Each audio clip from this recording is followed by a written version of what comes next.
Panani chapi, legend, legend, legend. Tang tuara na wakumit yopyo.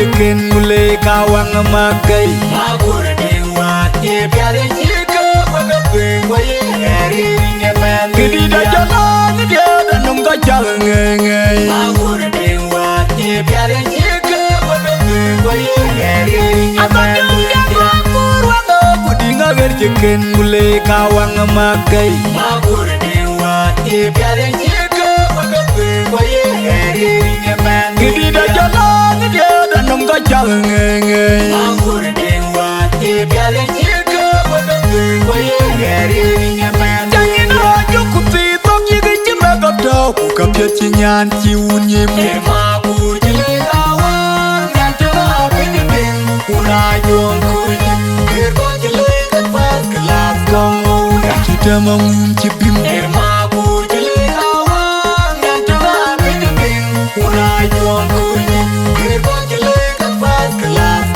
kaya nedon kemenangan Magur jelek awang Nantara pinipin Unayong kunyim Gergo jelek Kepas kelas kau Jangan rajuk kuti Tok jiga jemagap tau Kukapya cinyan ciunyim Magur jelek awang Nantara pinipin Unayong kunyim Gergo jelek Kepas kelas kau Kita menguncipim Magur jelek awang Nantara pinipin Unayong kunyim Gergo jelek Kepas kelas kau Kaya nedon kemenangan Magur jelek awang Nantara pinipin Unayong kunyim Gergo jelek Kepas kelas kau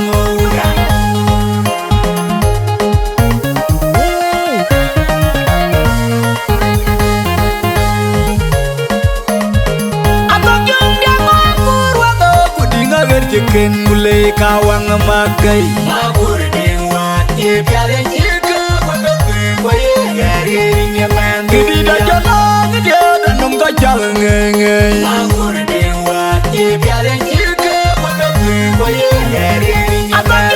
Magur Wagape Dinga jekin mulai kawang makai Magur dewa Tiada jika Wagape Waye Hari Nyaman Kedi dah jalan Dia dan nunggu jalan ngai